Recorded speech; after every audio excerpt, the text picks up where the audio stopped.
बिस्मिल्लाहिर्रहमानिर्रहीम सल्लल्लाहु अलैहि वसल्लम। एक्सरसाइज नंबर 5.2 और नेक्स्ट है क्वेश्चन नंबर 6 मेरे पास है। क्वेश्चन नंबर 6 की स्टेटमेंट है z is equal to 3x जमा वाई की ज्यादा से ज्यादा और कम से कम कीमत मालूम करें। जबकि अब देखें, इस क्वेश्चन में उसने ज्यादा से ज्यादा भी पूछा है और कम से कम भी पूछा है। अभी हम इस एक्सरसाइज 5.2 को सॉल्व किए, जितने भी हमने इसके क्वेश्चन सॉल्व किए उसमें पहले 3 क्वेश्चन और 5वां सवाल जो क्वेश्चन नंबर 5 था, इसमें वो मैक्सिमम ज़्यादा से ज़्यादा पूछ रहा था। क्वेश्चन नंबर 4 में वो अकेला मिनिमम का पूछ रहा था। लेकिन क्वेश्चन नंबर 6 में उसने ज़्यादा से ज़्यादा भी पूछ लिया है और कम से कम भी उसने यहाँ पे पूछ लिया है। तो उसमें आगे वो 4 वैल्यूज़ दी गई हैं। 3x जमा 5y बड़ा है बराबर है 15 और x जमा 3y छोटा है बराबर है 9, x बड़ा है बराबर है 0, y बड़ा है बराबर है 0। तो इंग्लिश में भी रीड आउट करते हैं, find minimum and maximum. Minimum भी पूछा है और मैक्सिमम वैल्यू भी पूछी है of z is equal to 3x जमा y subject to the constraints 3x जमा 5y greater than equal to 15, x जमा 3y less than equal to 9, x greater than equal to 0 and y greater than equal to 0। तो question का pattern same to same वही pattern है, लेकिन फ़र्क यहाँ पे ये है कि आपने इसके अंदर मैक्सिमम भी बताने हैं और आपने मिनिमम के पॉइंट को भी आपने हाईलाइट करना है। तो क्वेश्चन को सॉल्व करते हैं, वही पैटर्न है। तो सबसे पहले मैंने इन इक्वेशंस में से मैं इक्वेशन को फाइंड आउट करता हूँ। तो 3x जमा 5y बराबर है 15 और x जमा 3y बराबर है 9। तो y इक्वल टू 0 पुट करता हूँ और x की वैल्यू मैंने फाइंड करूँगा। तो 3 इंटू एक्स जमा 5 इंटू वाई की वैल्यू है 0 बराबर है 15। तो यहाँ से निकला 3x बराबर है 15 क्योंकि ये 0 हो जाएगा। x आपके पास 3 डिवाइड होगा तो आपके पास आया 5। तो आपने यहाँ पे पेयर जो मिलेगा वो 5,0 आपके पास पॉइंट आपको हासिल होगा। अब सेम यही पैटर्न दोबारा करेंगे, लेकिन अब y 0 नहीं, अब हम x 0 पुट करेंगे और y की वैल्यू फाइंड करेंगे। इक्वेशन यही यूज करेंगे। तो 3x जमा 5y बराबर है 15।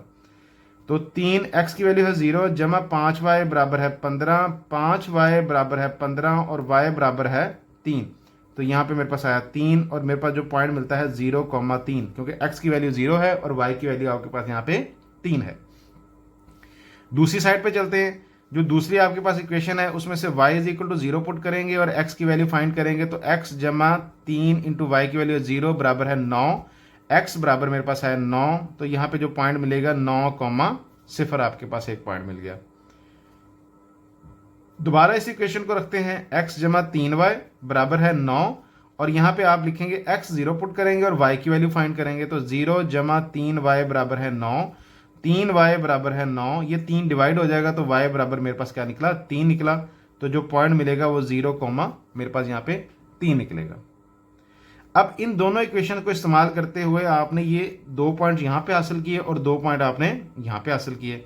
इसमें अगर देखें, मेरे पास x पे मैक्सिमम वैल्यू 9 जा रही है और y पे मैक्सिमम वैल्यू 3 है और positive x axis and positive y axis की साइड पे ही है, नेगेटिव में कोई नहीं है। अब मैं यहाँ पे ग्राफ पेपर पे ग्राफ बनाऊंगा, ठीक है। तो इसमें मैं ये x एक्सिस ले लिया है पॉजिटिव और ये मेरे पास आ गया y एक्सिस। यहाँ पे मेरे पास होता है नेगेटिव x एक्सिस और नीचे होता है मेरे पास नेगेटिव y एक्सिस। अब चूंकि मेरे पास नेगेटिव वाली ना x की वैल्यू है ना ही y की वैल्यू है माइनस में, तो मैं उस साइड पे पॉइंट्स को लिखने की मेरे पास ज़रूरत नहीं है। तो मैं सिर्फ पॉजिटिव साइड पे लेके चलता हूँ। तो मेरे पास यहाँ पे ये 0 है, ये 1 2 3 4 5 6 7 8 9 और 10। क्योंकि आपके पास x की वैल्यू 9 तक जा रही है तो मैंने 10 तक पॉइंट लिखनी है। y पे आपकी वैल्यू 3 तक मैक्सिमम जा रही है तो मैं लिख लेता हूँ 1 2 3 4 5 तक लिख लेता हूँ। चलें, अब पॉइंट्स को बन करके लिखता हूँ। तो 5 एंड 0, x पे 5 है, y पे 0 है। x पे 5 और y पे 0, मेरे पास ये वाला पॉइंट निकला 5 एंड 0 मेरे पास। दूसरा है 0 एंड 3, x पे 0 है, y पे आपकी वैल्यू है 3 है, तो ये वाला पॉइंट निकला। इन दोनों पॉइंट्स को आपस में हम मिला देंगे तो यहाँ पे जो मेरे पास आएगी वैल्यू वो ये इस तरह की ये लाइन आ जाएगी, जिसमें ये इसका पॉइंट है 5 एंड 0 और इसका पॉइंट है 0 एंड 3 मेरे पास है। नेक्स्ट हम चलते हैं, जो सेकंड वाली है वो 9 एंड 0 एंड 0 एंड 3 है। 9 0, तो 9 x पे 9 है, y पे 0 है, मेरे पास ये पॉइंट मिला। और दूसरा पॉइंट है 0 एंड 3, x पे 0 है, x पे 0 है और y पे आपके पास वैल्यू उसकी क्या है 3। सेम वैल्यू आपके पास दोबारा फिर आपके पास मिल गई है, तो मेरे पास ये वाला पॉइंट मिल गया। तो अब इन दोनों पॉइंटों को भी हम आपस में ये ऐसे हम मिला देंगे,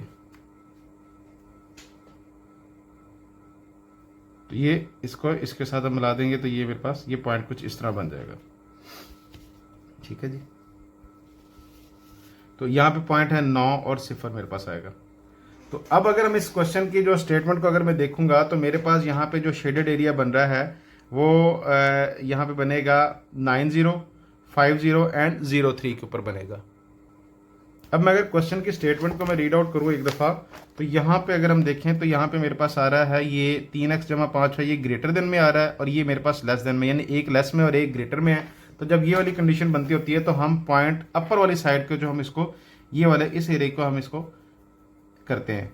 तो इसके अंदर मेरे पास जो पॉइंट मिल रहे हैं ये 90 और 03 और 03, यानी कि ये पॉइंट दो दफ़ा क्यों ले रहा हूँ, क्योंकि एक दफ़ा इस लाइन पे भी 03 था और एक दफ़ा इस वाली लाइन पे भी ये 03 था। तो मेरे पास यहाँ पे 3 पॉइंट मिलेंगे, एक पॉइंट मिलेगा 0 और 3, दूसरा पॉइंट भी 0 और 3 और तीसरा पॉइंट मिल रहा है 9 और 0। मैं दोबारा रिपीट कर दूँ तो देखें, इसको जब ऊपर वाला शेडेड एरिया रखा तो ये 9 और 0 है, यहाँ पे 0 और 3 है। 0 और 3 अब दो दफ़ा पॉइंट दिया जा रहा है, एक दफ़ा इस लाइन का और एक दफ़ा इस लाइन का, क्योंकि दोनों एक ही पॉइंट पे आपस में मिल रहे हैं। क्योंकि यहाँ पे भी अगर देखें तो यहाँ पे भी 0 एंड 3 पॉइंट है और यहाँ पे भी मेरे पास जो पॉइंट है 0 एंड 3 है।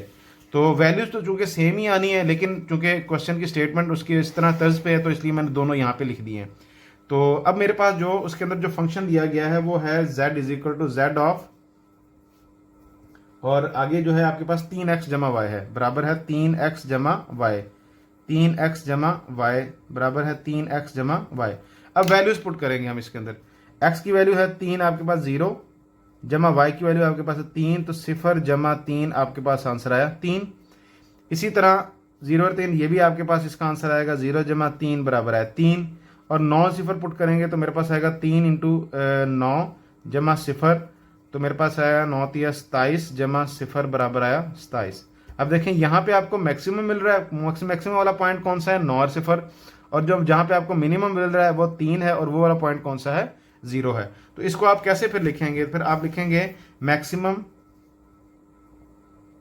At the corner point, maximum कितना है वो आपके पास जो पॉइंट है वो है 9 और 0।